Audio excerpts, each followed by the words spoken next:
Oh, okay. Oh, sorry. When I try to, okay, sorry, Michael. When you start to recording, somehow something show up, and when I click, I move me away from the share screen. Okay, just one moment.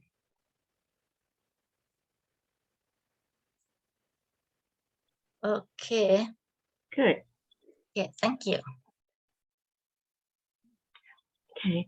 Calm and composed, awakening to our true self, practicing ardently our compassion, making full use of our abilities according to our respective vocations, discerning suffering, both individual and social, and its causes, recognizing the right course for history to proceed.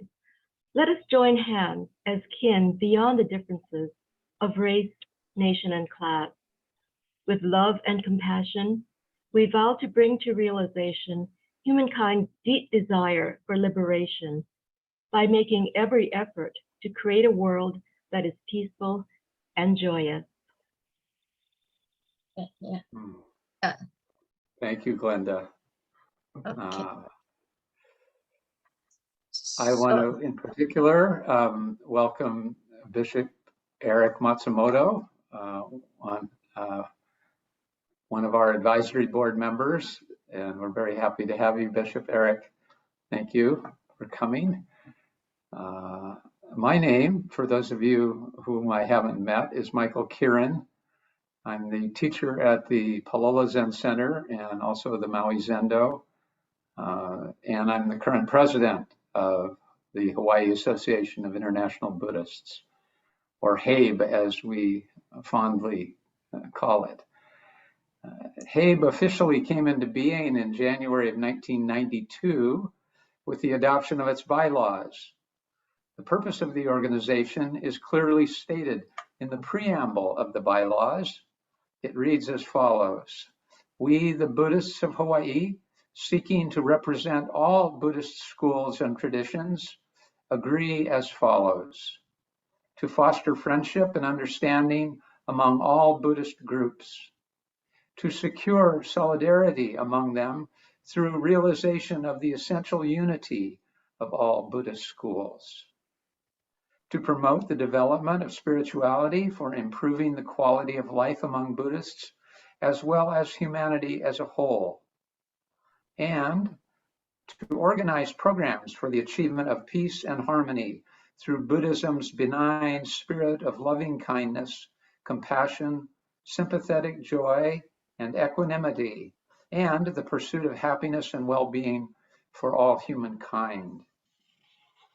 HABE's fundamental purpose is to recognize and celebrate unity within diversity among all Buddhists in Hawaii.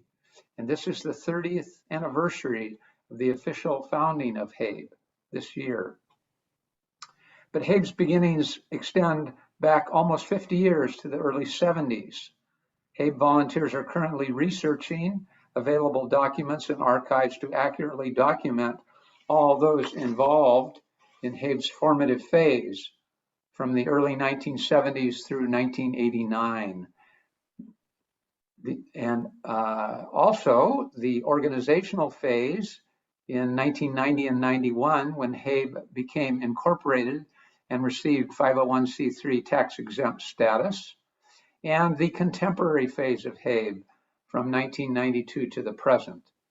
We're researching all of that time and trying to catalog accurately all the people that were involved over those years. A complete history of HABE will be published on the HABE website when complete. I want to especially mention those instrumental in HABE's founding and the formation of the organization. One, the late Honpa Honganji Bishop Yoshiaki Fujitani, the late University of Hawaii religion professor David Chappell, and the late Richard Pa'u. Also crucial in HABE's organizational phase was pro bono legal assistance from the late Herbert Hayato Tanigawa and his son, attorney Michael K. Tanigawa. We are deeply grateful to these fine people and the many others who helped establish HABE and support its work throughout the years.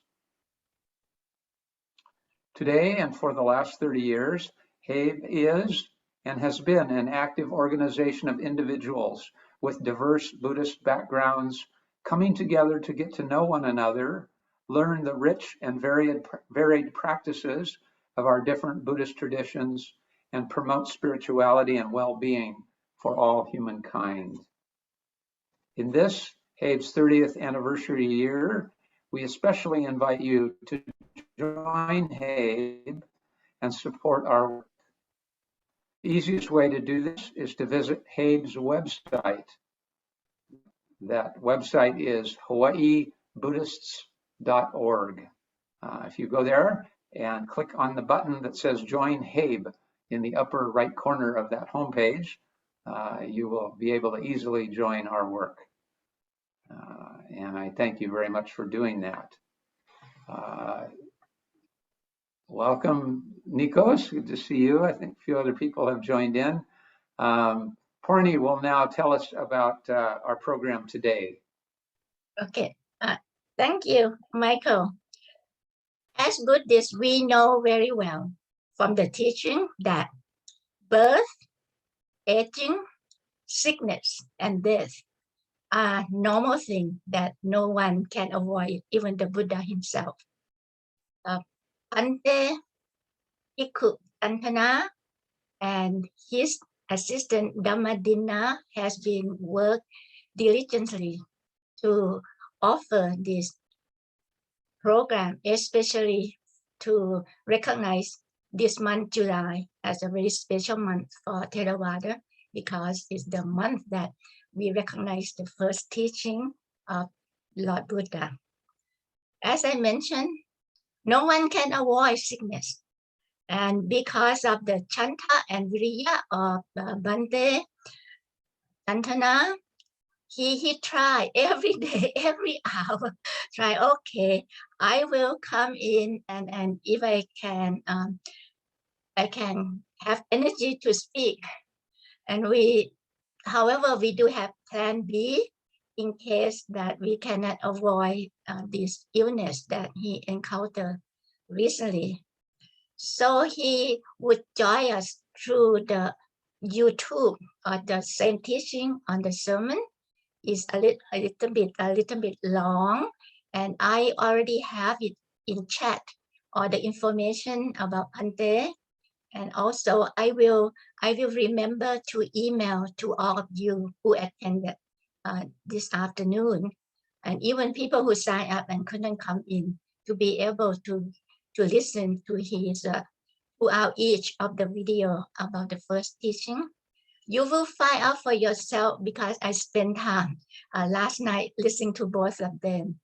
And I felt very fortunate that somehow I get to know Dhammadinna and Bhante and got to learn an excellent details about the before the first sermon. You hear a little bit here and there, but Bhante, because of his very knowledgeable in Pali language, he was able to research and put it on in the detail. And so let me introduce you first about his story, very interesting life as well. And then what we do after that, I'm to ask our president, Michael Kiran Rochi, to help us to anchor our mind and body to be able to watch this video from Bhante. And I think it's about 1 hour. So, you know, the first sermon is about Dhammacakkappavattana Sutta, but very important, especially for the Theravada Buddhists. And we in the temple would do that sermon to begin the Lent period at this time. And so in that sutta, and you will hear the detail, but I just tell you briefly where I have to stop because we have a limit time, but you can go on and enjoy the detail afterward. So the first thing before he can prepare people to accept his teaching is to go with the middle way. as you know the history, and you will hear directly from Bhante. So the middle way is the beginning of the Dhammacakka Vatana Sutta. And then he go on with the Four Noble Truths and the Noble Eightfold Path in detail. And so let us get to know Bhante a little bit. Actually, his profession is a Dr. Garbis Botanian. He has both master's degree in psychology and doctorate degree in Buddhist ministry. What I found interesting is that, as we call him, Bhikkhu Candana, he is a Theravada Buddhist monk who has been a student of the Dhamma for over 30 years, having sat at the feet of many learned Mahathera, and has been teaching meditation for over 2 decades. Bhante was born in Beirut, Lebanon, to an Armenian family during the Lebanese 7-year civil war. As a child, he was seriously injured. This near-death experience with the symptom of PTSD and physical disability incurred led to the development of a keen interest in his mind to gain a better understanding of life's true purpose. As he later came to appreciate the Four Noble Truths as taught by Lord Buddha, especially given the constant presence of death, sufferings, and impermanence at every corner of one's life. In 1995, he found his way to the College of Buddhist Studies, where he met the late Venerable Dr.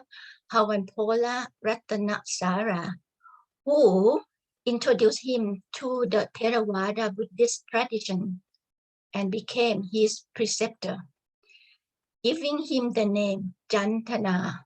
Since then, he has been granted numerous recognition, including that of Master of Dhamma, where he is preceptor and the president of the Sangha Council of Southern California. Venerable Dr. Ratanaksara strongly encouraged him to start teaching the Dhamma to the masses in 1998. While still being an Upasaka or lay Buddhist, Venerable Dr. Candana has been teaching and guiding meditators to establish tranquility and understanding in their lives while facing their daily problems. As they apply simple tools, all of which are geared to bring more wisdom and understanding in meeting the late Venerable Dr. Bunnaji Mahathero and Venerable Ramsi Mahathero strongly established Venerable Dr. Candana in the powerful practice of the Brahma Vihara, and especially via the Metta Bhavana taught by these two esteemed bhikkhus, who became the venerable teachers. Academically, in addition to his MA in psychology, Bhante Candana has a doctorate in Buddhist ministry, as I mentioned. I would like to mention that his dissertation titled Mindful Grounding and Trauma offer a refreshingly candid and critical look at how mindfulness is taught today in secular settings, including the world of therapy. Both of his degree, the master's degree in psychology, is from the private university in California. The psychology degree is from Alliance International University, and his doctorate degree in Buddhist ministry from University of the West. Bhante has received the title of Teacher of Dhamma in 1998, given to him by the late Venerable Dr. Hawanpola Ratanaksara Nayaka Mahathero, who first then have been encourage him to do the teaching. Currently, Bante lives and teach at the Buddhist Mahavihara in Kuala Lumpur, Malaysia, as a visiting monk. At one time, he was in a big island in Hawaii for almost over a year before he just recently moved to Malaysia. There, he regularly gives Dhamma talk while conducting meditation retreats, both in person and online. Bante Candana also continued to retranslate and then narrate the Pali Sutta for YouTube to safeguard the teachings of the Buddha for posterity. Bhikkhu Candana is also a licensed marriage and family therapist in California. He serving as a psychotherapist for low-income and individual and their family pro bono. Recently, Bante has been especially active during the COVID pandemic, providing these pro bono psychotherapy services to those hardly hit on the ground in places like Milan, Italy, the UK, and also in Armenia during its recently war. While providing comfort and support to victims dealing with grief and loss, depression, anxiety, and PTSD. So you can see that he's been very busy, and I think that's why the body can say that, hey, Bante, you need a rest. So in his own words, while journaling together, it is my goal to bring your awareness to the internal and genuine goodness that is within, and for you to begin to see the vivid colors of life from the very beginning of your therapeutic adventure. So I am again have to have a deep bow in his absence to be able to pay respect to him, and we're going to enjoy his YouTube. After, Michael will give us a short meditation, and then after that we will have a Dhamma conversation. Thank you, everyone. Thank you, Purni. So we're going to take a few minutes to get settled, to open ourselves so that we will be able to hear the Dharma. I am from the Zen tradition. I know each of you, I imagine each of you has your own way of meditating and being still. And so I invite you to do that. We're going to just sit for about 10 minutes. Please find a way to sit up straight and breathe down into your belly and settle your mind. One easy way to do that, if you are in need of a suggestion, is to bring your mind to your breathing, and you can count your breathing from 1 to 10. Count your in-breath 1, count your out-breath 2, and hold that thought count from the beginning of the breath all the way to the last molecule of air that comes out. Holding that single thought, not letting other thoughts intrude. The breath comes all the way in, 1. The breath goes out, 2. Holding that single thought all the way to the end of the breath. Not being worried about the next breath, just staying with the breath that you're on. And if you do that, the count will be there when you start to breathe in again. We're not really counting things like 1, 2, 3. We're just using that single thought to hold our mind steady instead of jumping around like it usually does. So you can count up to 10. And then if you lose your, not when, or not if, but when you lose your count, just come back to 1 and keep going. If you find you can keep some dialogue going at the same time you're counting, you're remembering your count, then release the energy that's going to that dialogue on the side and just bring it back into the count where you are. You don't have to start over, but just reclaim that attention that's leaking off into some other activity and bring it back into your count.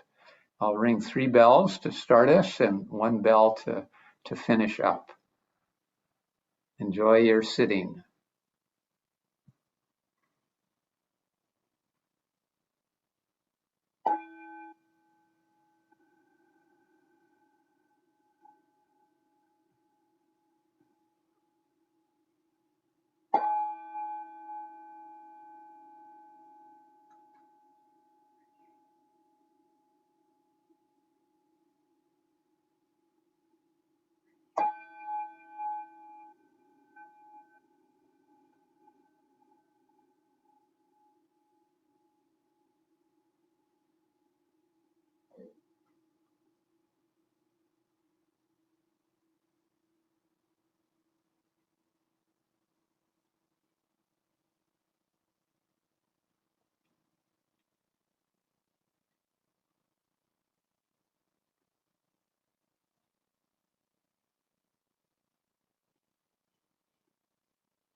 Thank you, everyone. We'll now hear from the Venerable Candana. Purani should get that up for us any moment. Thank you.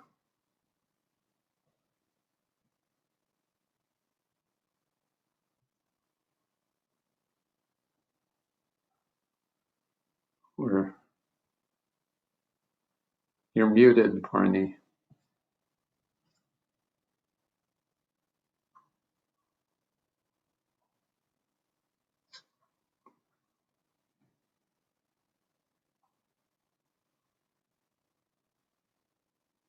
Still muted.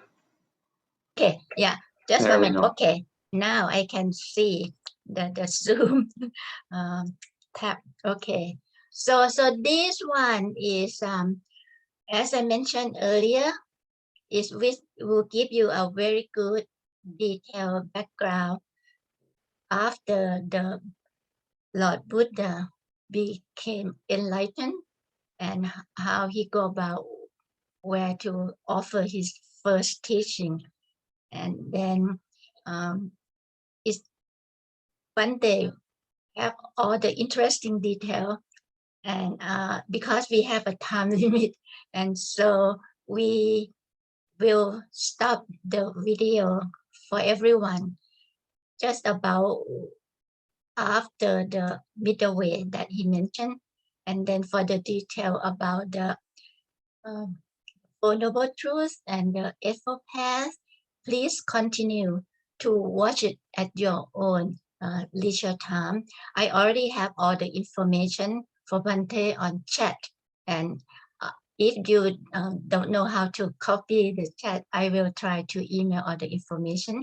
And also, as a Buddhist, we also have a dana opportunity for to support his great work. So I have all that information. His website, if you want to contact with him directly, or you can send your question to him email, and I will be sure that I send it to his assistant Dhammadina, who will continue to help with coordination with the Bhante, and Bhante will be willing to answer all the questions. Okay, now to share the screen of this first video. Okay, let's see. All right, share, and then, okay.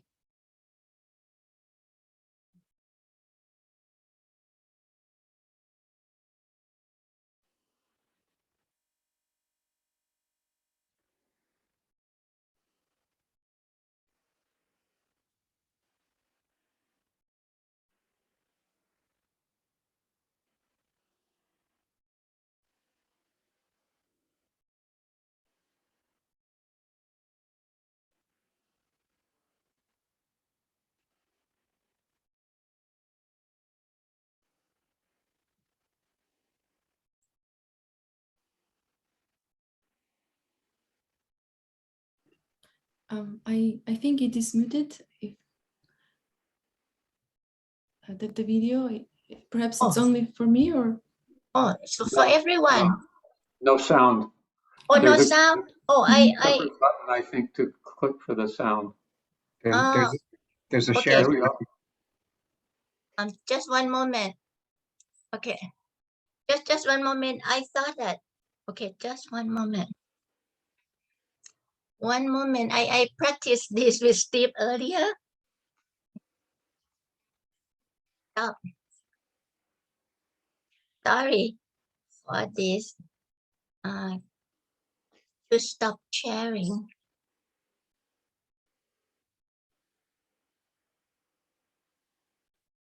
Moment.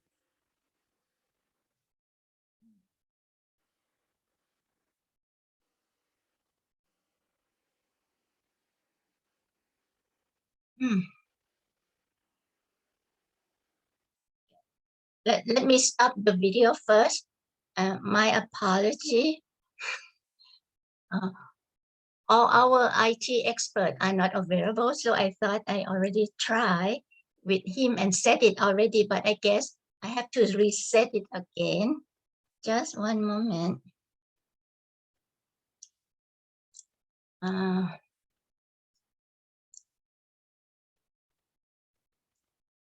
Okay, just one moment.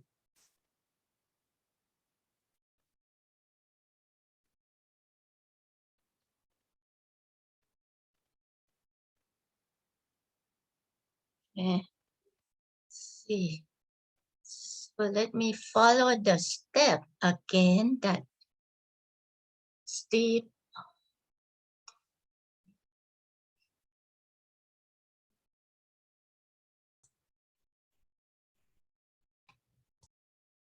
So when I click here, oh, that's the wrong one. Okay, just one moment. And oh, okay. Now, okay. Okay, now I found where I have to click. We start again from the beginning. And the sutta itself is called in Pali Dhammacakkappavattana Sutta. Good. Several It's working. syllables there, but Everyone can hear now? it's a very important sutta that all the teachings go back to as their source officially. And I'm excited to share some thoughts on it with you here.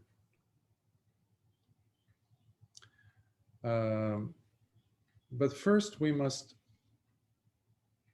before we go into it, this important sutta, we must look at the series of events that took place and that brought us to the scene where Lord Buddha is talking to the group of 5 disciples. So before he begins the discourse on the setting the wheel of Dhamma in motion, well, he became the self-awakened, perfectly awakened Buddha. But what happened right after? So it wasn't like immediately after becoming a Buddha, he began teaching. So there were several weeks that passed before him meeting with the group of 5 disciples. So I will be giving you several layers of information so you can build the timeline proper and get hopefully a better understanding of the context of what was taking place. I guess logistically, the Dhammacakkappavattana Sutta itself is, interestingly enough,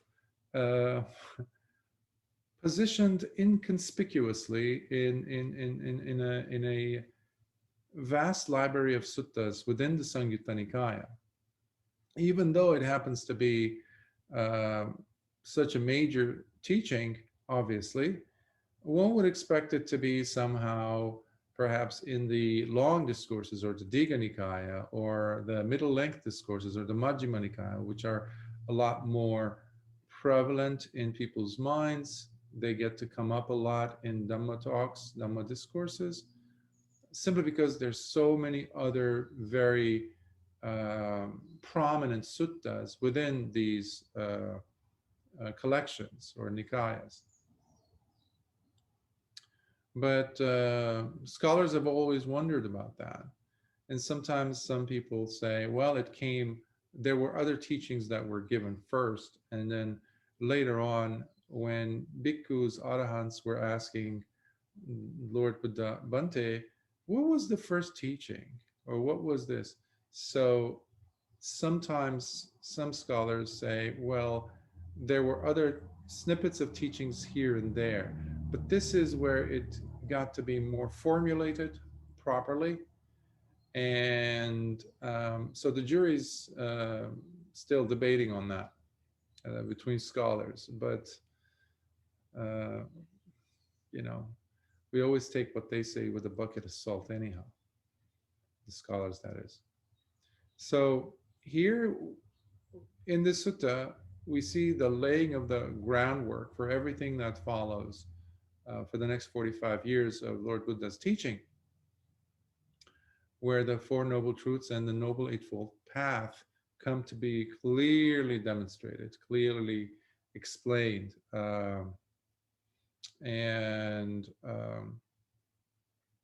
So there's much to be discussed about this sutta, which I will try to do my best in sharing them. However, because there's the enormity of the material to cover, I decided to divide this sutta exploration series, this sutta, to 2 weeks, in order for us to do it some justice. Even though the sutta is rather relatively short sutta, but given its prominence and importance, it deserves the time we spent on it. So let's begin with the first several weeks that followed Lord Buddha's awakening, Nibbana. We see that during the first week, Gautama, our historic Lord Buddha, continues to sit in meditation under the same Bodhi tree, experiencing the bliss of liberation as a Buddha for a whole week. And one can simply visualize hour after hour, sitting there, day after day, not even taking a pause to go, well, to get some food or, other things that we do when we sit too long. So the second week, throughout the second week, this is where we get the description in the Vinaya Pitaka, in the Book of Discipline. It differs from the Udana, which are seen, which comes to us from the Khuddaka Nikaya, which is one of the oldest. The Udana is one of the oldest collection of suttas we find, where we also see Bahya Sutta, for example, and several other very important suttas. So in it, it describes dependent origination, or the dependent arising exploration of it by Lord Buddha post his awakening to be taking place starting from the second day on.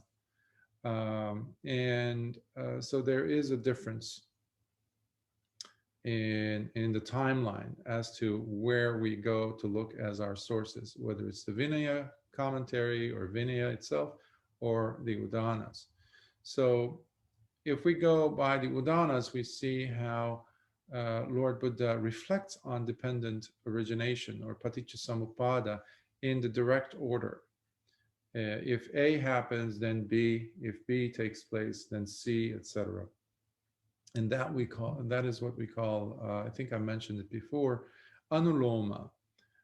It's like the fur of a dog or a cat or a bear or an animal, where when you're petting the animal's hair, the fur, if you go with the flow in the direct manner, along with the flow of the growth of the hair, the fur, it's a lot smoother. That's what we call anuloma. So he was pondering, looking at the dependent origination links in a lot more scrutinizing way. So because of this, there comes to be that. Because of that, there comes to be that conditioned by, and we call that in Pali paccaya. So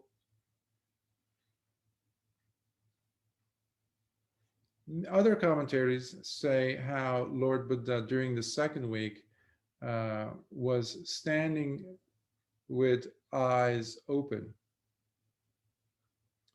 gazing upon the Bodhi tree, and in appreciation, showing his respect to the Bodhi tree for having been his refuge during his struggles, until he became perfectly awakened Buddha. And today, if you go, there is a small, like a temple. It's called the Animisa Chaitya. Chaitya means a shrine, and which means unblinking eye, the shrine of unblinking eye. They say Lord Buddha stood there for a whole week, showing his love and appreciation for Bodhi tree, which unfortunately came to be destroyed over the centuries, several times over.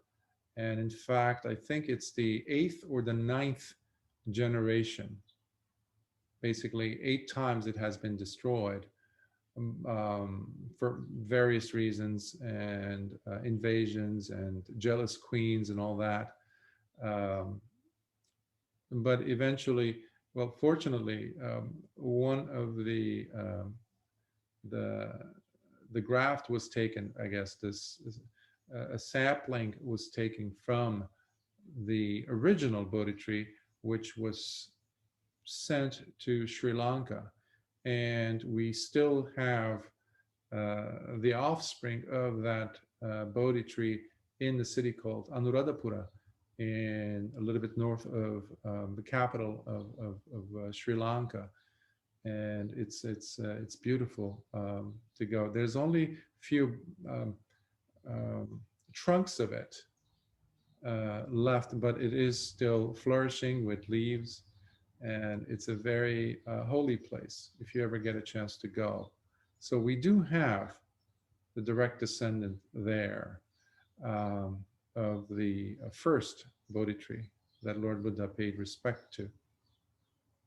So during week 3, we see Lord Buddha sitting under the Bodhi tree again, reflecting on Paticcasamuppada again, this time in reverse order, which we call Patiloma. When this is no longer there, then what does not come to be, etc. So now we're going backwards. When you moving your hand over the fur of let's say your cat or your dog, there's a little bit of, you can tell the difference. The tops of the hair touch you, so it's almost like a resistance. According to the Dhammapada commentary, after his awakening, Lord Buddha, as you can see, there's different versions of what took place.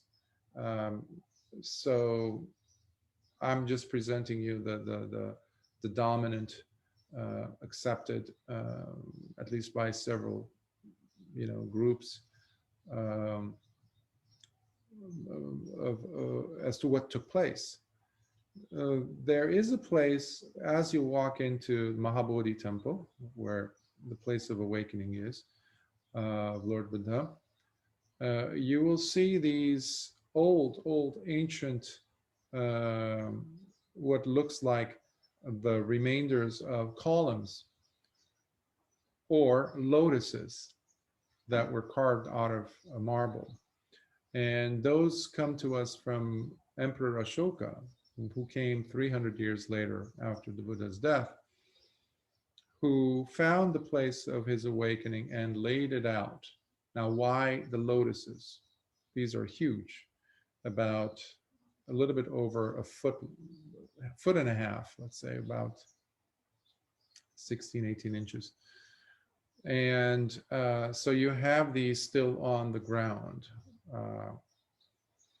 So that is where the Dhammapada commentary says, where Lord Buddha did the Ratana Chankama. It's called the bejeweled walk. Chanka means walking meditation. So, and that is where we also get the tradition of walking meditation. So you can imagine Lord Buddha walking in a straight line back and forth, right in front of the Bodhi tree. So those lotuses became therefore the markers for where Lord Buddha stepped in each of his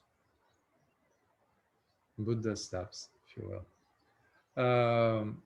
So on the fourth week, we have the Udana again talking about the Paticcasamuppada being pondered by Lord Buddha, this time in front and back version. So all three episodes of the Paticcasamuppada. So, and the third one being collectively, seeing them at the same time. However, in the Vinaya, we see them placed, all these different phases of looking at the dependent origination steps in Anuloma, Patiloma, and both together on the same night. That's what we usually hear when we look at the awakening of Lord Buddha. So we look at that taking place in the same night. During week 5, after his awakening, we see him spending the week sitting under the goat herd's banyan tree, which was not too far from where the Bodhi tree is. It's a big area, but all walking distance, of course. And so, yeah, week 5 is when Lord Buddha scans the entire cosmos with his mind.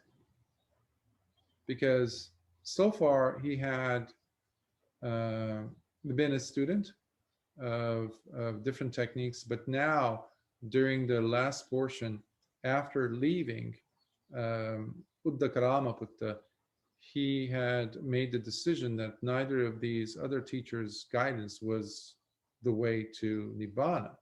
So he took off on his own. So, and then he becomes Lord Buddha, self-awakened, Samma Sambuddha. So at that point, during that the 5th week, during those days, he asks, he's looking and wondering, is there a teacher out there? Is there someone who is basically wiser than him, for him to pay homage to? Is there a recluse more esteemed than him, for whom he could pay respects to and bow? And upon whose dependence he might call himself a student. But then he sees that there's no one. There's no one higher than him, especially as a Buddha. So he realizes that, and the next question then is, well, he's not going to pay homage to himself.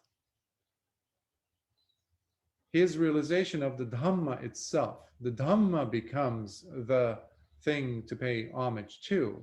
So even Lord Buddha gave respect and homage to the Dhamma. And this is the time where obviously there was no Sangha.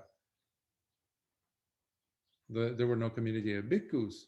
So at this point, Lord Buddha resolves that paying of homage and respect should be attributed to the Dhamma itself, that he had discovered and awakened to. So on week 6, Lord Buddha spends time under the Muchalinda tree. Muchalinda is also the name of a Naga king. And there was a powerful thunderstorm for a whole week. And the Naga king, they're usually represented as serpents or dragons. And he comes out of the ground and he coils himself around Lord Buddha's body 7 times. and then opens up its hood and to protect Lord Buddha's body from all kinds of mosquitoes, gadflies, anything that's, you know, pesky pets and pests. So, and then after the 7 days are over, he uncoils and then takes the shape of a child, of a youth, and who comes and pays respect in front of Lord Buddha, and Lord Buddha gives him a short discourse. We don't know what the discourse was. There was also an incident where a Brahmin came and he asked him about what it means to be a Brahmin. And Lord Buddha gave him an explanation as to what is a Brahmin, what is not, who is not. And that too, we don't know other than just the gist of it, like I mentioned. On week 7, we have Lord Buddha coming out of his 7-week meditation, which means 49 days of fasting. He hadn't eaten anything, and there were 2 traveling businessmen. So they were import exporters. So they were passing by close to where the Lord Buddha was, and prompted by a deva from a past life of theirs, who comes to these 2 businessmen and says, you must go and pay respect to this samana, to this holy person sitting there in this direction. And they can't even move the cart because they're thinking they're seeing things. Anyhow, they decide to change their direction and they walk towards Lord Buddha, and they see him and they offer him rice cake and some honey, chunks of honey. And Lord Buddha is about to, accept, but then he realizes that he doesn't have a bowl. And he reflects to himself that Tathagatas do not accept meals, offerings, without a bowl. And at that moment, the Chatu Maharajakas, the 4 great kings, offer each a bowl made out of stone. And that is where they put the food in. He picks one of them. So later, these 2 merchants took refuge after the meal in Lord Buddha, and they took the refuge in Lord Buddha, and they took refuge in the Dhamma. There was no Sangha, as I mentioned. And these were the first 2 upasakas, the first 2 lay disciples. And they say that they were, their point of origin was modern day Myanmar or Burma. So the Burmese people, Buddhists, consider them as the forefathers. They're the ones who brought the Dhamma to Burma, they say, right after India. So, so they really pride themselves for that in their history. So it was during the following week, the 8th week, where we see Lord Buddha scanning the universe and seeing how beings are simply not able to process, to appreciate, to understand the Dhamma. And as a result of which, he hesitated to teach. He hesitated to teach. Even to the point where he said, you know what, I cannot teach this deep Dhamma. People are not ready. People are so lost in lust, greed, delusion, the sense of competitiveness, ignorance. They have no room. It's too difficult for them to ponder the layers of Dhamma. And at this point, there is the Brahma Sahampati deity, who is at the highest echelon of perceptive beings.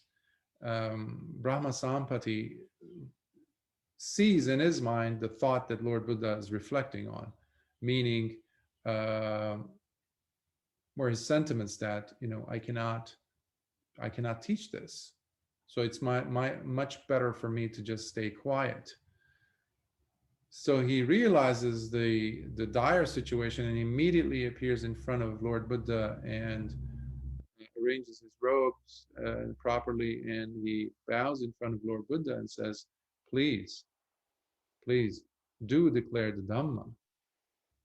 O great conqueror, set the doors open.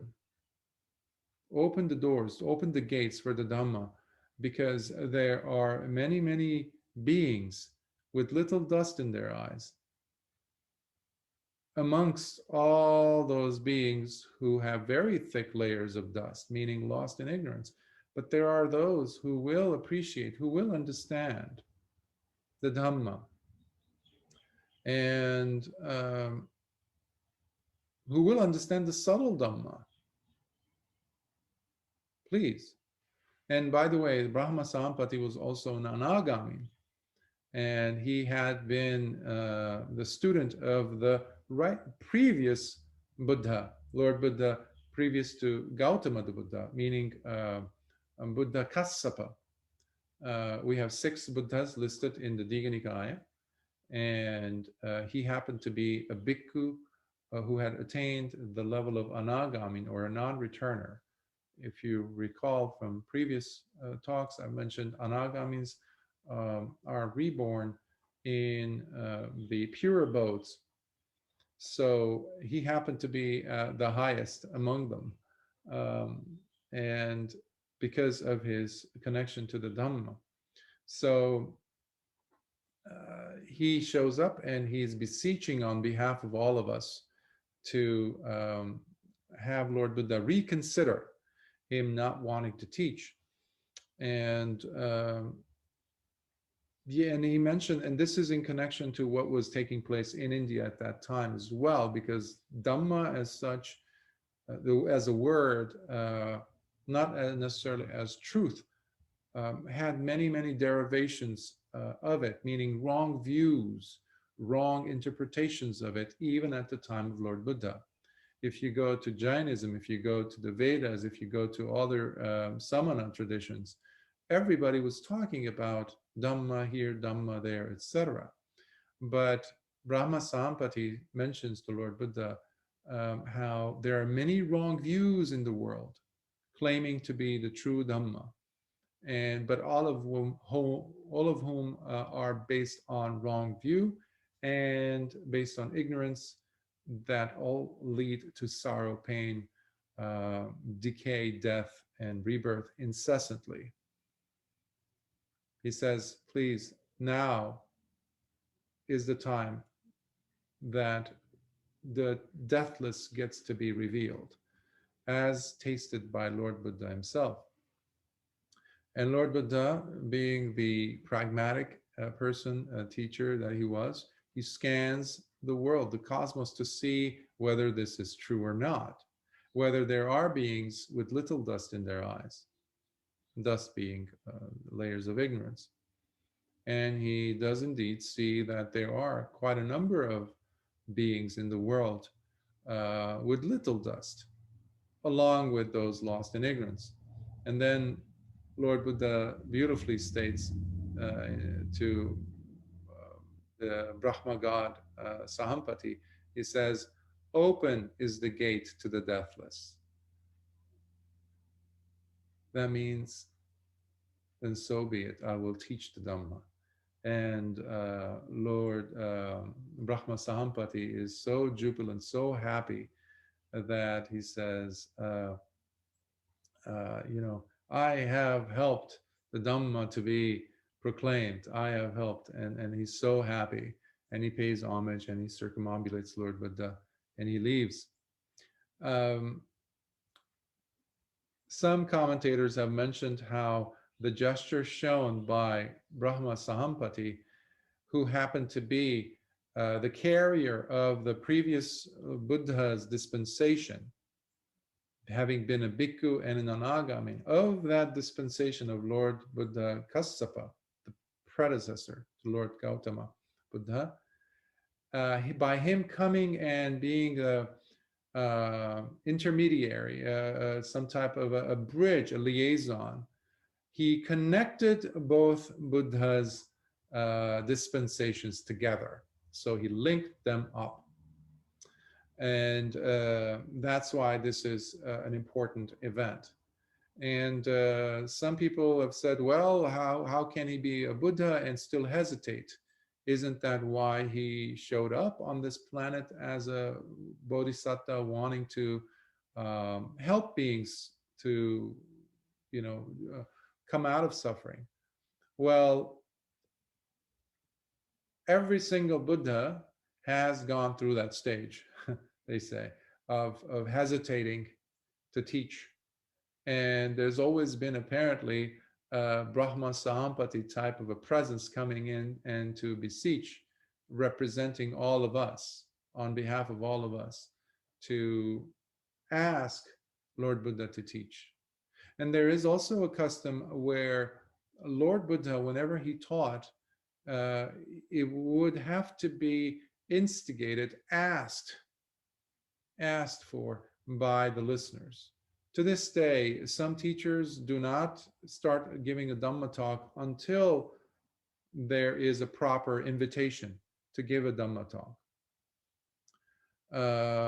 So it was during this same week also, by the way, that after Lord Buddha decides to teach, that Mara shows up, the great deceiver. And he comes in and he says, basically, well, you got what you wanted, so now you're a Buddha. Let's cut it short. Why don't you just go into parinibbana?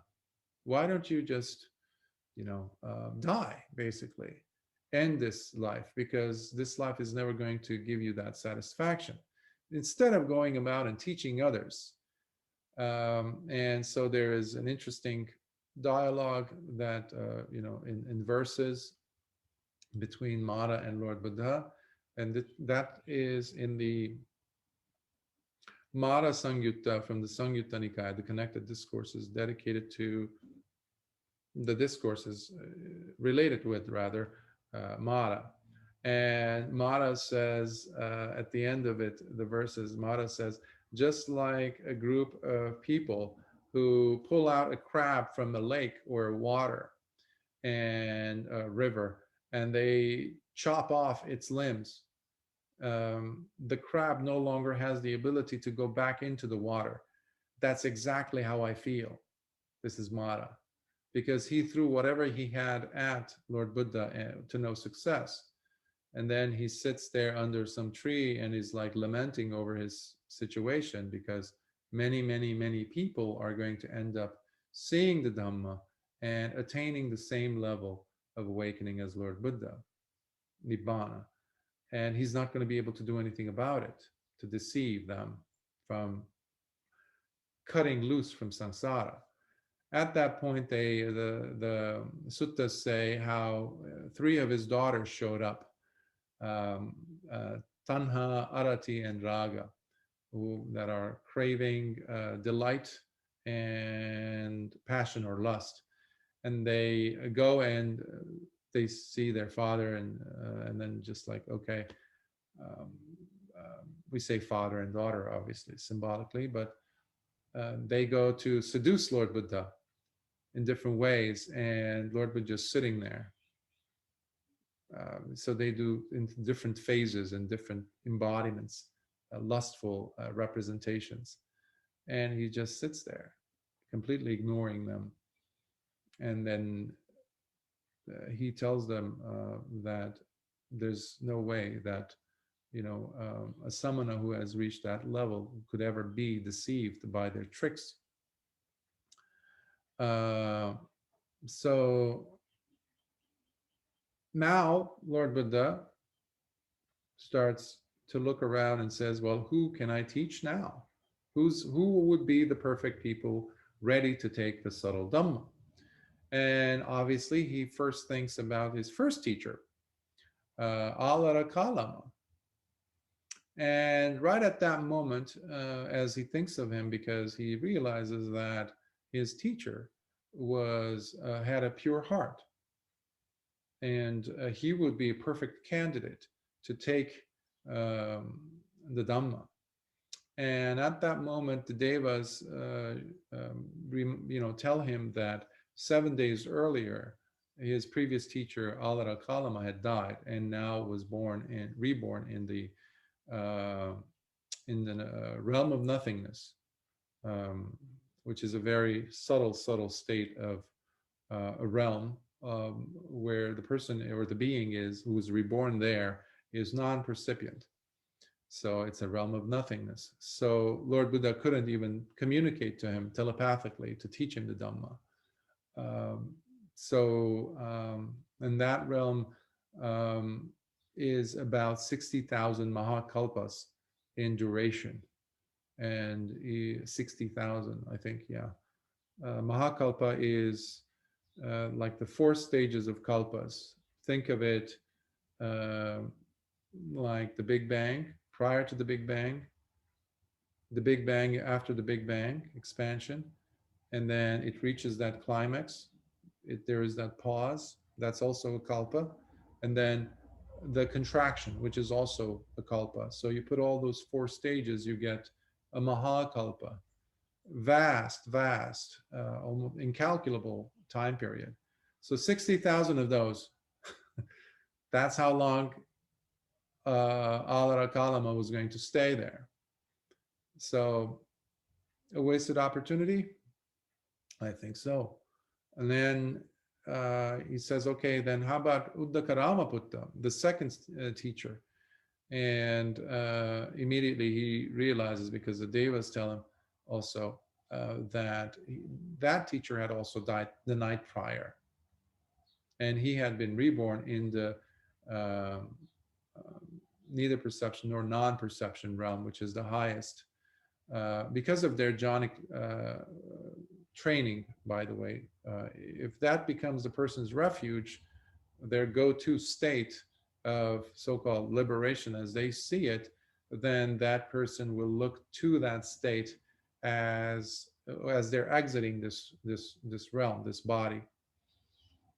And as a result, they had been reborn in these realms. And he obviously, this teacher also was inaccessible, because he was also the non-percipient. And we have 4, I think it was 4, could be wrong, realms, formless realms over there. So there goes that. So they're totally inaccessible. So who's he going to teach? At that point, he thinks about, by the way, the last teachers, if a person is reborn in that highest realm of neither perception nor non-perception, that is 84,000 Mahakalpas. As if it makes a difference for us, because it's just vast, incomprehensible time periods that we're talking about.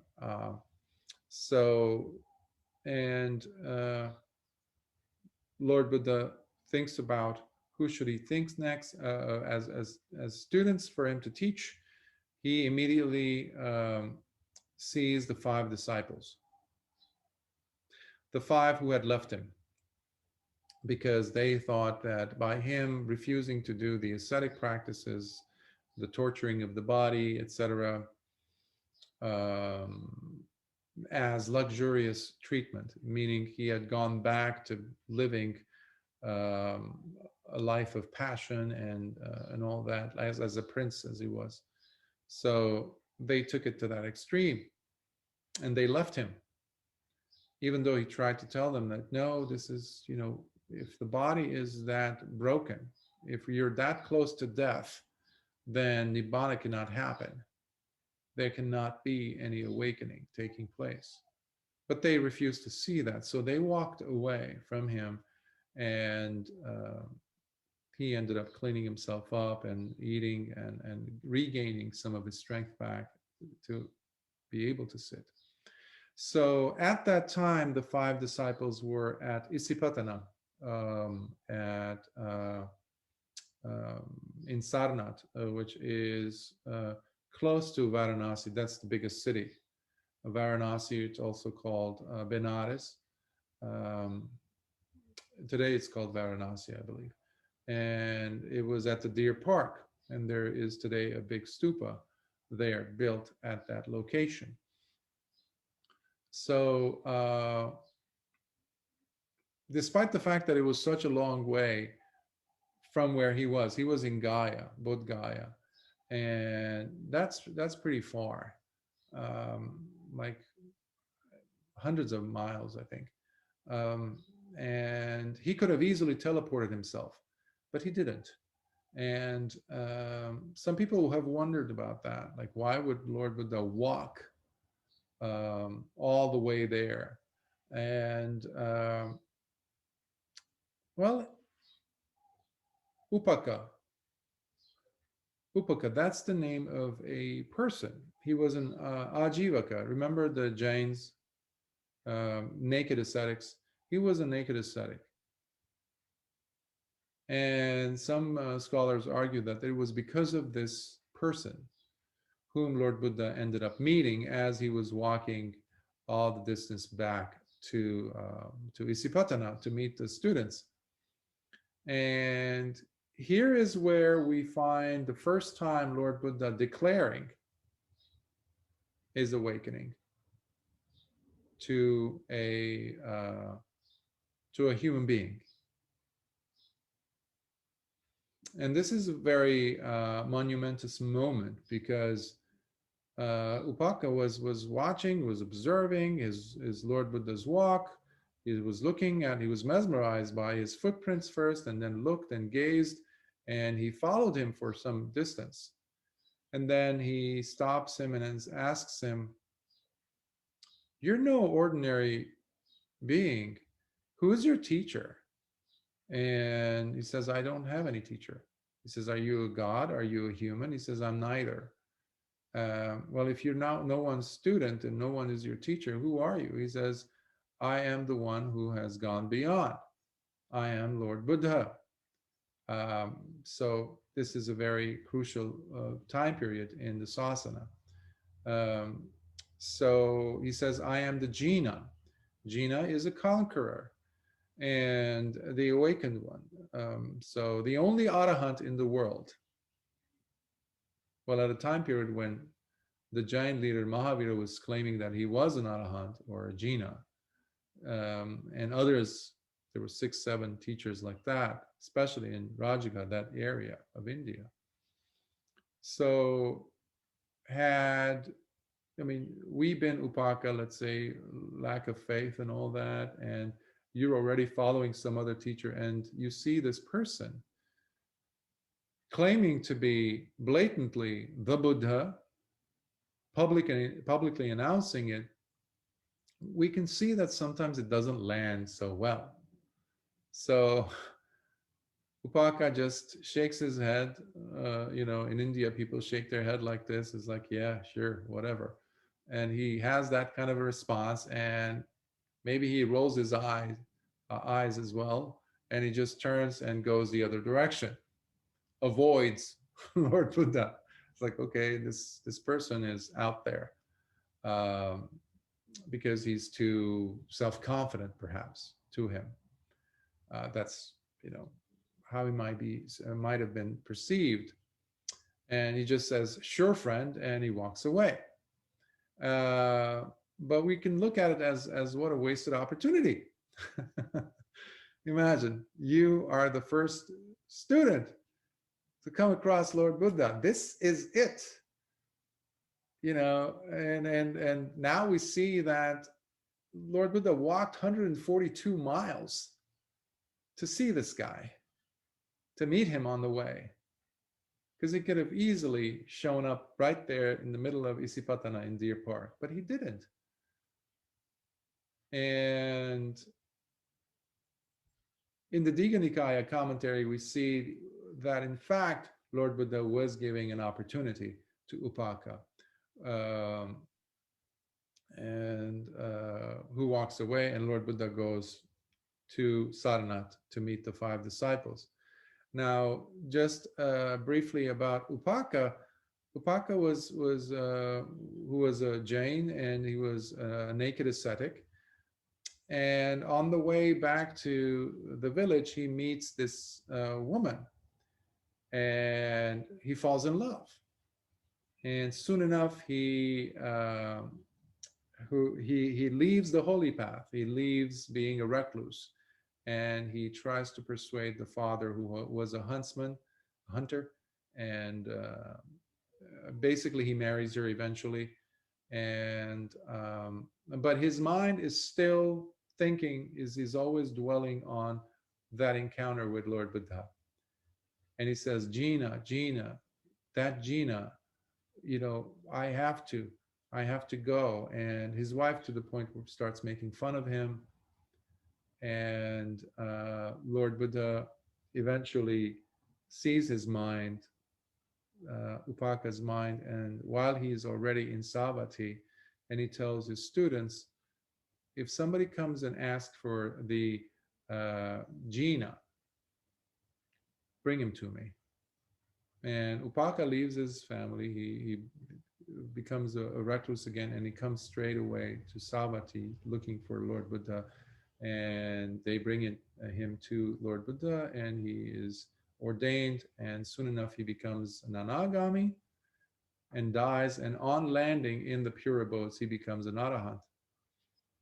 That person who rolled his eyes and just shook his head and walked away. So we see how important these encounters with the Dhamma can be.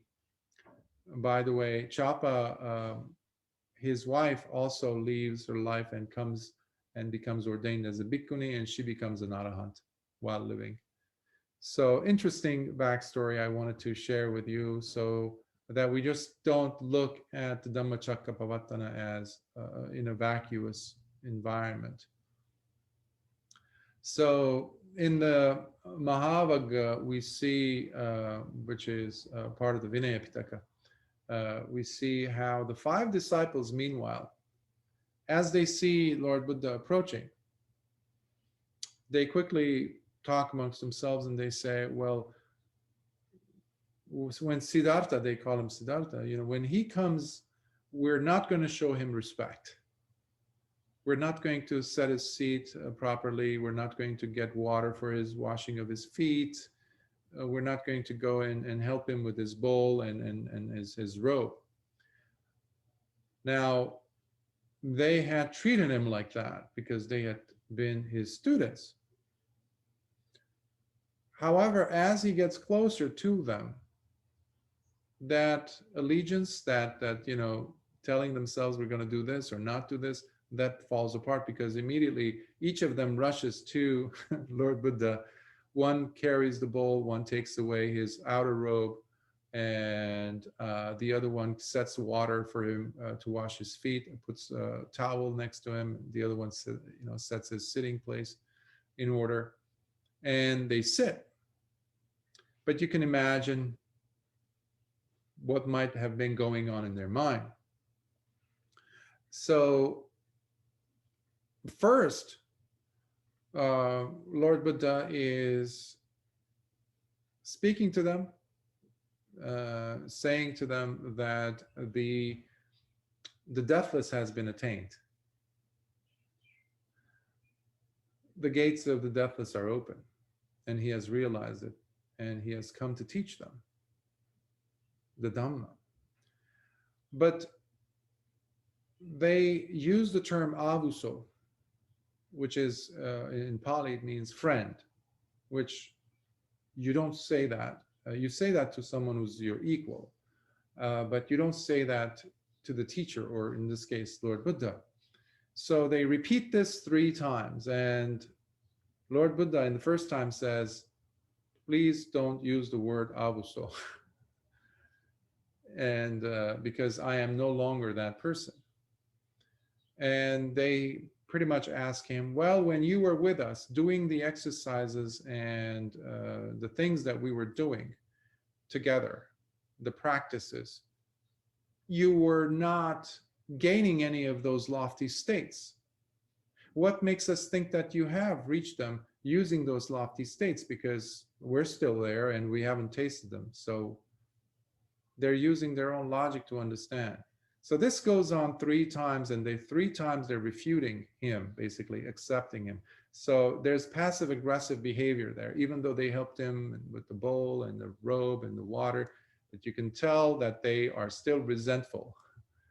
But they're still fighting with this fact that this person is different. He looks different, feels different, he's talking different. So there's this schism, this dichotomy taking place within their mind. Until Lord Buddha says, have you ever, bhikkhus, have you ever seen me talk with this much certainty ever?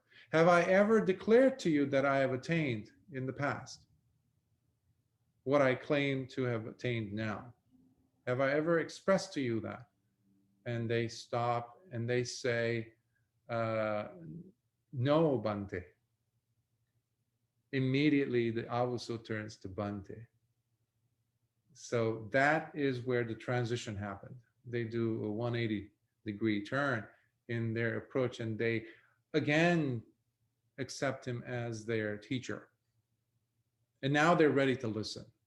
So this is what's taking place. And so that is a bit of the background.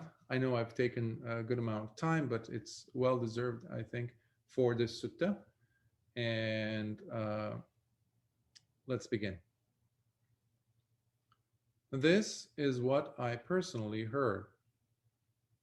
Once, the Blessed One was living at Varanasi's Deer Park in Isipatana. It was then that the Blessed One, by addressing the group of 5 bhikkhus in this manner, said the following: Bhikkhus, for the one who has gone forth from home life into homelessness, these 2 extremes should be avoided and not followed. What are these 2? The first is gratifying oneself through the pursuit of maximizing sensual pleasures, which is inferior, vulgar, the way of common ordinary people, ineffective, useless, and cheap. And the second is mortifying oneself through extreme asceticism, which is unnecessarily painful, ineffective, worthless, ignoble, crude, and useless.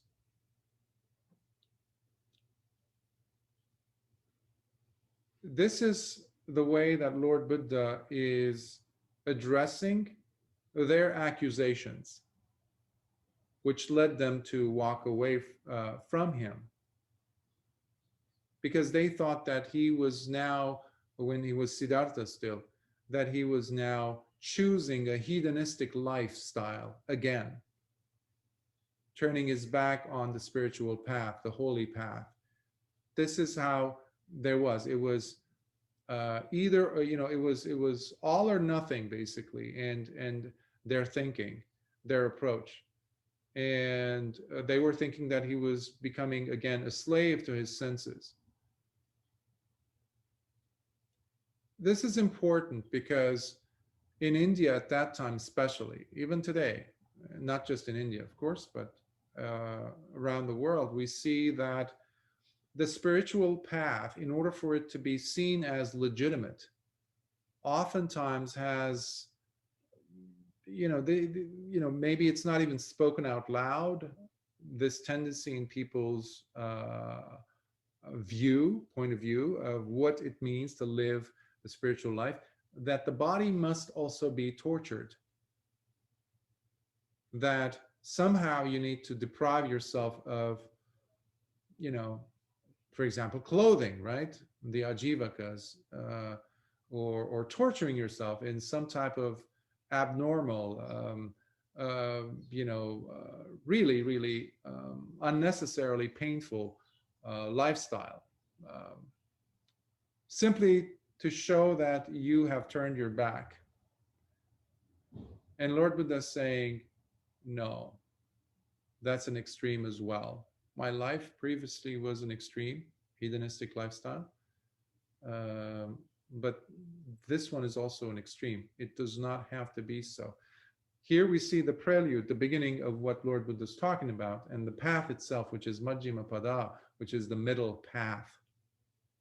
But he first has to get it through their heads that walking away from that lifestyle that we had as a recluse did not mean that I was going back to hedonism. So, in a sense, Lord Buddha is refuting that approach of what many people have called the spiritual life. Many of his students who later converted and who became their students, his students, had been living that lifestyle because they saw the middle path being taught by Lord Buddha and lived by him, which is a constructive way of living this human life that can be transformed into the holy life without negating basic needs for the body, without becoming life negating in a sense. So he says, by steering clear from either of these two extremes, the Tathagata has awakened by understanding the middle path, which gives rise to knowledge and vision. Jnanadasana. Leading one to peaceful contentment, to penetrative insight, to perfect awakening, to Nibbana. Here, on one hand, we are seeing the wrong view of a nihilist or annihilationist, or a person who's very, body-oriented. You might even call it modern day, like atheists, for example. Or even, as I mentioned so many times, like some secular Buddhists who put themselves in that camp of thinking, very so-called matter of fact, like once this life ends, that's it. Okay, what does that give permission to do for the person? Now the person's thoughts, views, consciousness, when you name it, are all squeezed into this body and all its narratives that are going on in the mind, which inevitably leads the world to be in the state that we're in right now. Many people don't care and don't have much appreciation as to what is coming next after they've lived out their lives. Meaning, how much wholesome actions were there or was not, how much unwholesome behavior was there in the life, which pretty much explains today's hedonistic lifestyle. Hedonistic lifestyle, or the extreme of following our sense pleasures, is not necessarily only for the lifestyle that Siddhartha Gautama lived in his 3 palaces, surrounded by all kinds of things, sense pleasures that could give. It could be also us being completely enmeshed in the world of, I want this, I need to protect myself, I need to just think about my needs, I need to just take care of this body and whoever's close to me, and extract as much joy out of this life for my sake and for my loved one's sake, and that's it. Before I die. Make the most of this body before I die. And that's the end for me.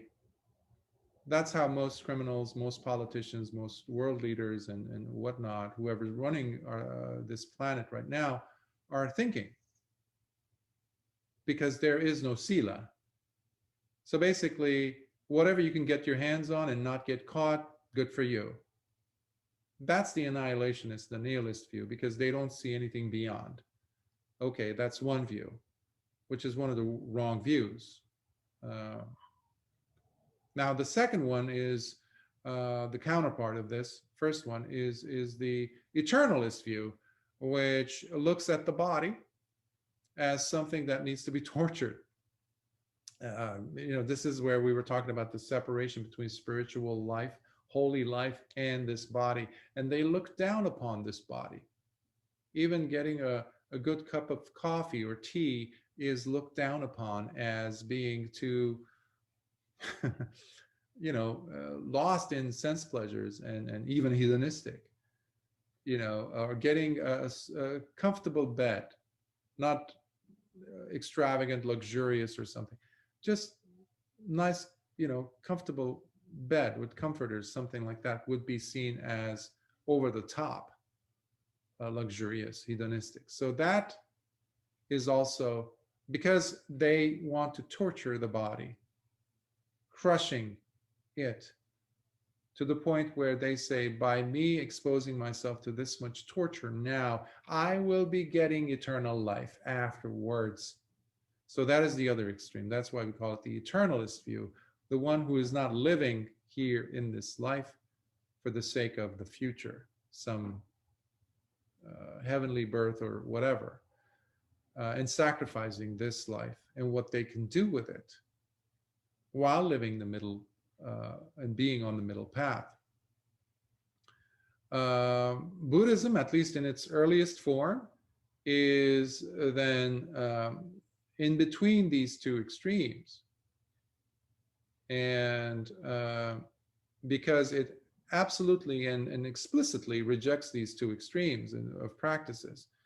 And the Lord Buddha advised us to give them up completely.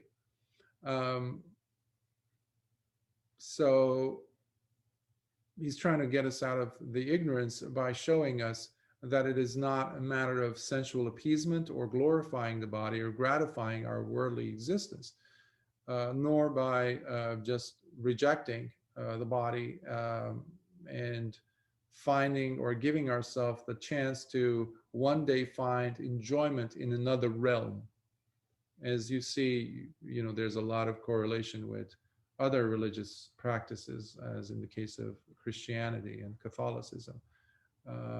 We see that, and not just there, you see it elsewhere as well, where some shamanic cultures, they torture the body, piercing it, this and that. So this is an ancient dichotomy, I guess, primal tendency that human beings have, that if you want to be living a spiritual life, you need to go to that extreme, to reject the body. So here we're looking at the Majjhima Pada in a different way, as completely separate from these two. And unfortunately, some people who have a leaning towards Buddhism, they look at this middle path by interpreting it as, let's say, instead of drinking 6 packs of beer or 4 or 5 glasses of wine, let me cut down and go by just 2 glasses. That's middle. I've had people who said that. And I said, no, that's not the middle path that Lord Buddha is talking about. Understanding the clear demarcation line of, okay, I cannot break these precepts. Just 5 as a layperson. And I can live my life while being, as a layperson, doing all these other things, but I can protect myself by these precepts. So there has to be a definitive no to certain behaviors. And how much we put in is how much we gain from our practice, from our sila also. Just wanted to mention that as well. And what bhikkhus is that middle path that was awakened to by the Tathagata, which gives rise to knowledge and vision, leading one to peaceful contentment, to penetrative insight, to perfect awakening, to Nibbana. It is this noble eightfold path, that is, right view, right intention, right speech, right action, right livelihood, right effort, right mindfulness, and right collectedness of mind. This, bhikkhus, is that middle path that was awakened to by the Tathagata, which gives rise to knowledge and vision, leading one to peaceful contentment, to penetrative insight, to perfect awakening, to Nibbana.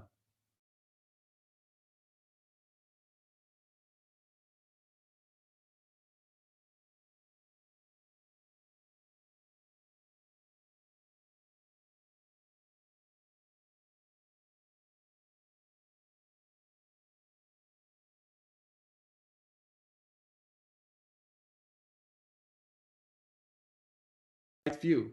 Some people call it appropriate, let's say, for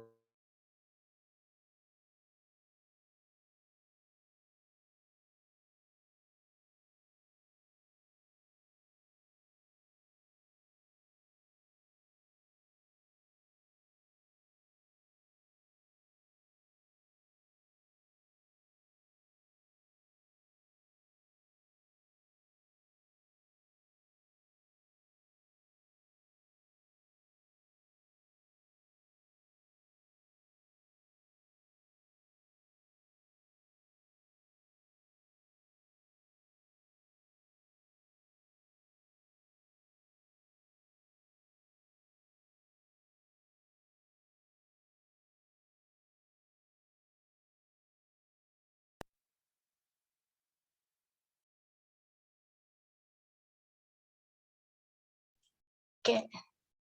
Sorry that about time that we planned for the program.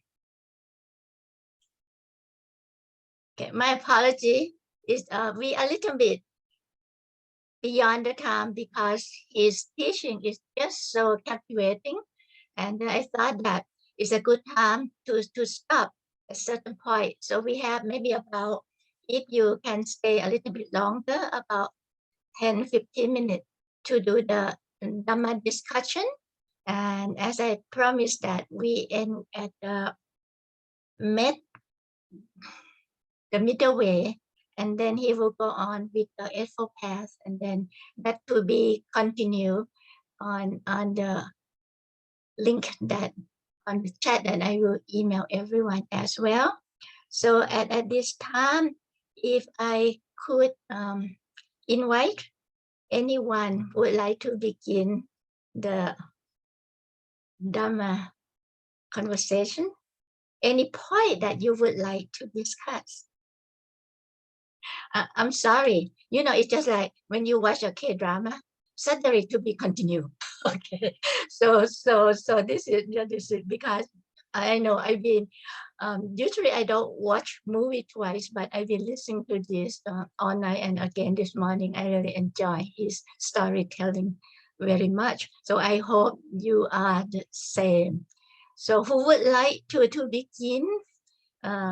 We have maybe about 15 minutes, and we will end at 5 o'clock. A little bit longer than expect. For me, time is just whatever is legal. Is you know, doesn't have to be specific. I go with Hawaiian time. Okay, so who want to begin? About 10-15 minutes. Let me start, because when I start, so people can think about it. So for me, as a former teacher, what I learned from the Buddha, you have to prepare your student first. You cannot come in and start to give them whatever knowledge. I wish I learned about this before I retired. Anyway, so and the storytelling is the best way to get to the student, right? So one of my questions is that, is it a challenge for everyone to be a leader, to be able to get the follower? You know, you look at the other religion, like Jesus, right? He has to go to the fishermen and all that. And so I guess to become any leader of any religion that you found that is very useful is a challenge as well. And one thing that I'm impressed is that when Bande talk about criminal, political, and leaders, and I'm kind of smiling when he compared those three groups of people together. And so you can see that what they want is just whatever benefit themselves and not for other people. That's my thought. Let me hear some other people's thought as well. What do you think?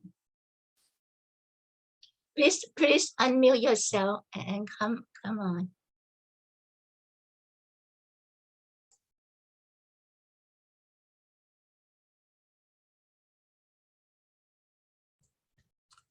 one of the things I appreciated was that, as the Bhikkhu just said, that when Shakyamuni, Siddhartha actually experienced enlightenment, he actually sort of sat and walked and practiced for another week before he even started going out and started engaging people. So much of what I understand is the Buddha Dharma is that, it's really in the doing. It's not in the chatting. The ideas are important and kind of the talk is important, but it's really in, continuous activity to benefit other people and to co-create, a community and a world where, the values of, compassion and, joy and equanimity sort of, run counter to, what we've naturally fall into as human beings, which is greed, hatred, and delusion. And the core teaching of the Dharma, I think, well, there are probably a few other people on this call here, but, I grew up, Catholic, right? But when I first heard, my first sort of official Dharma talk from a Shin Buddhist priest in our meditation group in Sacramento, and he just talked about the 3 signs, it was like kind of an aha, right? Impermanence, no self, dukkha, cessation of dukkha, and it's like, wow. But it's up to us, each as individuals, in collaboration with others, to kind of really bring that and to clarify, what does this mean in our lives, in our time, going forward. Okay, great. Thank you, Nico. I know lots of people left because we supposed to end at 4:30, but I think I have about a few of us, like Bishop Eric, Karma, lecture, Somo just joined us, and Cole. Anyone else? Anyone want to share your thought? I like to say, well, I really appreciated because I guess how he presents, it was very easy to understand and follow, and I think what he shared really helps one to get a better understanding. Yeah, as maybe Porn, as you mentioned, preparing your listeners, so that they can really sort of grasp, I guess, or what is to follow or things like that. And I thought he is a wonderful speaker, presenter in that respect. And I guess for me, yes, what did stand out sort of was as he shared, I guess, the extremes, I guess, of asceticism and being lost, in the world of desires and passions and so forth. And but I guess what the application of that, I guess, to our current times, so to speak, I found very useful or enlightening, I guess, in a way, so to speak. Yeah, as how we can make the Dhamma maybe seem more applicable. Not something that happened in the past, so to speak, right? I mean, and how it's really, still true and real, yeah, and how maybe we can make it seem more relevant, yeah, to I guess, to our listeners today, yeah, and that was a takeaway for me, I guess, yeah, and trying to think, how to share, right? I guess, Right. Yes, in a relatable way. Yeah, that's great, Bishop Eric, because I know that we have been talking about Buddhism and not really appealing to the younger generation right now. And I know that we've been talking about that over 20 years. And not just Buddhism, even at my university, Catholic university as well, people don't really get into religion. Many young children, though, they get into spirituality. So listening to Bante, I realized that, yeah, because the Buddha also select who that he would teach first, to try to set the first will to move. So perhaps we can just think about that and then see in what way that we can continue. When I was growing up, they said Buddhism will last only 2,500 years, right? But now actually, I think it's more than that now, because now I think it's about 2,310, the last number I saw. So, and we don't know when are we going to have the next Buddha. Listening to his talking about this Mahakalapa, the timing, it's so long, right? And so I don't know, it's the Big Bang and Big Bang and Big Bang, the stretching in terms of physics. So I think I listen to Bante and what he's telling about the Buddha. I have hope that perhaps we can come up with some way that make Buddhist teaching relevant to the young people. Then when he talk about you have to have sila, and the 5 precepts. And number 5 is the one that my young student asked me, do I have to stop drinking to become a Buddhist? Right? And so the question that I asked another Theravada Buddhist monk in Thailand who came to give us at the Vesak Day, the first time we have it here. And he said that the question that he got also from his friend, because when he became a monk, and do I have to stop drinking? And so his answer is very good. He said, what is the benefit of drinking that you cannot stop? I know this is kind of even among the Buddhists. Remember the Buddha bar that I handled for Bishop Yoshimura many years ago, and get into discussion with the late Dr. Al Bloom, right? And so it's kind of very interesting, because what is it that you consider middle way? And Bante gave a very good answer, right? But you cannot just reduce from 5 to 2.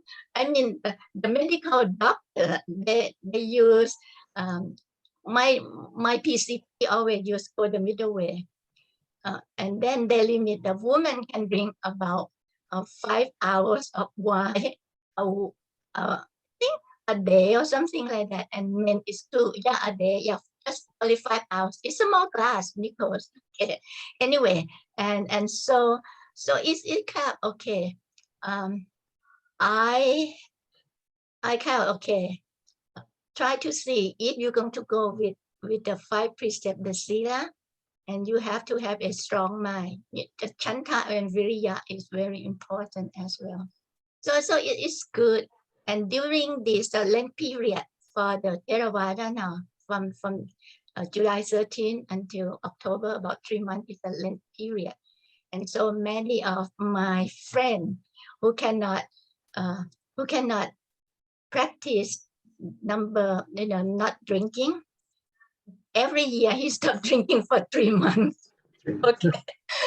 Just during the Lent period, at least is a little bit a year is still better, and perhaps one of these days he can stop drinking completely. That my thought.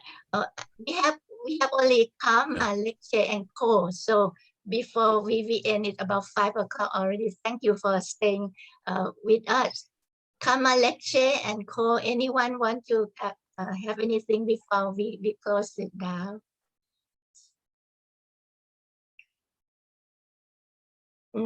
Nothing. Oh, please unmute yourself if you have anything to share.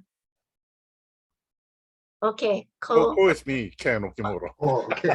Oh, Okay. because you just putting call. Okay, okay. I was quietly listening. Well, I think the lesson about middle path is really, really, really important, because until I heard that, everything was really confusing going to temple,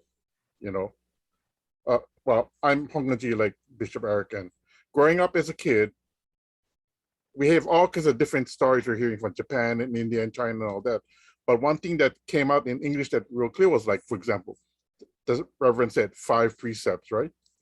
And it says, do not kill. Mhm. I said, oh, that's really clear and that's really compassionate. But then I thought for a little bit, even as like a 6th grader, gee, that means I cannot eat. What is there to eat? You know, salt, water, and what? Because even if you eat a fruit, aren't you killing the seed of another life? You know. So I said, this really doesn't make sense, but why are people liking this church so much? And then I heard about middle path, moderation, not extreme, you know. Then it started to make sense. Okay, there is some common sense here, you know. But I think the problem is, even Hongite will present do not kill as a lesson with no middle path balancing it out. And so it gets very confusing for kids, you know. So we need to learn how to balance out, how to teach, how to present the teaching so that people understand. Otherwise, Buddhism sounds really extreme in one sense, you know, and it sounds really common sense in another way. So we got to be able to teach in a way that is effective. And 2 practical examples of this right now is, I think America right now, a great portion of our population is going through an extreme of selfishness and greed and power. And so how can Buddhists be an example of how to rebalance American society? Otherwise, I think we really are already have started a quiet civil war already. And unless we can calm things down, it's going to get more worse and more violent. So I hope Buddhists can help to, you know, balance that out. Another example is this thing about abortion. Like, did Gautama talk about abortion in any way? Because my little understanding is, if the unborn is still already a person from a Buddhist point of view, then we got to change how we deal with the issue and balance the two, the concerns of the mother and the concerns of the baby, you know. How do we balance the two in a way that is compassionate? And that's really difficult, but we got to deal with it. We cannot just let other teachings from other religions control what we are going to do. So what does Buddhism say about this? Do you know? Right. Thank you. Before I forget, I call you Ko because it's Ko K-O. So may I have the name so I can send the correct email? Ken Okamura? Okimoto. Oh, Ken Okimoto, right? Yeah. Okay. My old friend, right? From the early Habe days. I know. Yeah. Ken. Okay. Sorry, because Ken again. Okimoto. Yeah. Correct. Okay. As I mentioned to Bishop Eric earlier, my memory is not as good.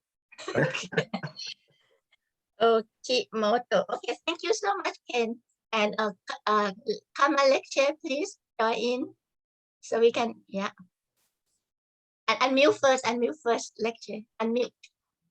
Thank you for organizing the program. It's very insightful. It's always good to hear these stories again and again. Every time you hear them, they're more and more meaningful. So I appreciate that. Okay, thank you. You still in Korea now, or you back? No, I'm back in Waialua. Oh, okay. Thank you so much. Okay, it's a 5 minutes after 5. Thank you so much. I little bit longer, but I would like to hear a little bit feedback. So we're going to end as usual, and we have Nico's Levelance. Now he's a engaged Buddhist director for here. Is a new director that we just added back on. We used to have engaged Buddhism, Nico, etc. Let me share again. It's very challenging for me to share the screen. Let me get it out because I have to go into my other Metta Sutta up there, and then I come back here and then share the screen and see the Metta Sutta here. Okay, Nico, let's end the program. Okay, share. Okay. Metta Sutta. May all beings. Oh no, sorry. Again. Sorry. See, it always happens like that. I click the correct one and okay, sorry. Let me try again. Get the correct one up. I have to get the this one. And then have to go back and to share screen. Metta Sutta here. All right, I got the right one. Sorry, Nico. Let's again. Metta Sutta. May all beings be happy. Oh, May so, they be. you know, when they try to make it bigger, it's when Don't make it. Just don't make it bigger. Just okay, let's- okay. Sorry, you know, this 108 imperfection. I try to be perfect and it doesn't happen. Okay, let's do it this way. Not make it bigger. It's just share again. To share screen, and then okay, I'm not going to make it bigger now. Okay. That's fine. Metta Sutta. May all beings be happy. May they be joyous and live in safety. All living beings, whether weak or strong, in high or middle or low realms of existence, small or great, visible or invisible, near or far, born or to be born, may all beings be happy. Let none deceive another, nor despise any being in any state. Let none by anger or hatred wish to harm another. Even as a mother, at the risk of her life, watches over and protects her only child, so with a boundless mind should one cherish all living things, suffusing love over the entire world, above, below, and all around without limit. So let each cultivate an infinite goodwill toward the whole world. Thank you so much, Nicholas, and thank you, Bishop Eric. Thank you, Ken, Lecce, and well, for stay until the end. I did not want to stop because I want him to finish talking about that either way at the right spot, so it takes longer. Thank you and Mahalo, enjoy everybody. your weekend. Thank you. Thank you so much. Okay, bye, Ken.